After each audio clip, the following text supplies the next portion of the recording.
You want me to sit down there? Eh?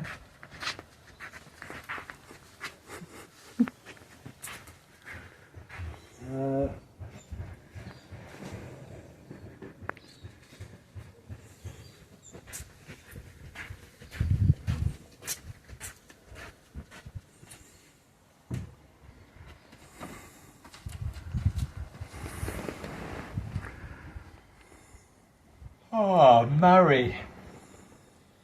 So, you want me to Ad lib. talk about anything? Alright, so what do I see? I see cloud in the sky, but today's Anzac Day, later in Anzac Day. Yesterday I came back from Bunbury through Boddington. But if you're going to capture the essence of where I am at the moment, I'm like a ball in play, and I've got things happening to me from all sides. Tell me about the things. I've got a property that I'm repairing a house on, which will eventually become an income spinning property.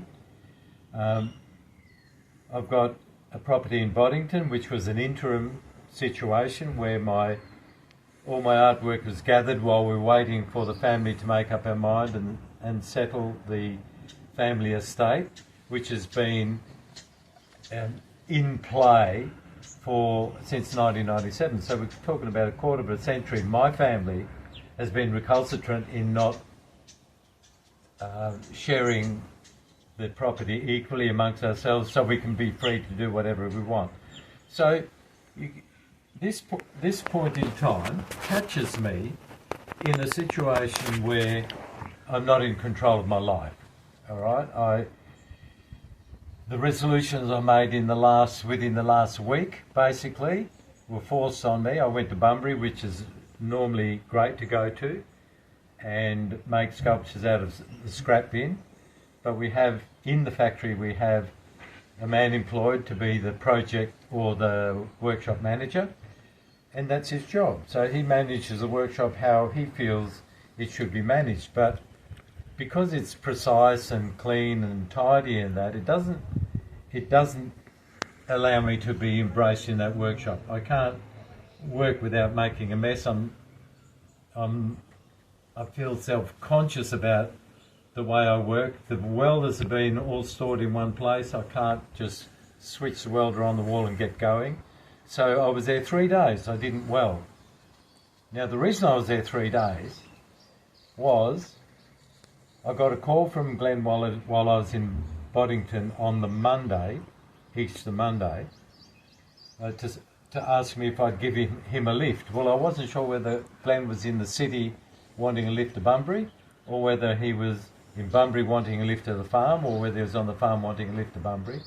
Turns out he was on the farm. He's lost his licence, and he wanted me to pick him up and take him to Bunbury for Tuesday morning.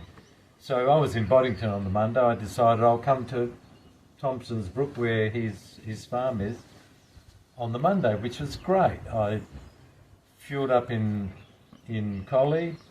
I tried to buy some food in the garage, but they wouldn't take cash, so I decided I wouldn't eat. And did you have a card? I had cards, but it's my protest about everyone is presumptuous that you're going to use cards. I will not buy a pie for $4 and pay tax on it or a surcharge on it. I'm not going to do that. Right. So I always carry cash. I paid for my fuel with a card, and that is it's a record of my spending money as a tax break for my art business. But I can't justify a pie. So when I buy the petrol, I buy it on the card, and I can track where the money has been spent legitimately on creating my art. But the pie, you can say, well, you've got to eat anyway, but no, I don't buy food on my card. And I waited till I paid for my petrol, then went to buy a piece of fish, can't get it. And that's an indictment on our modern society, you know.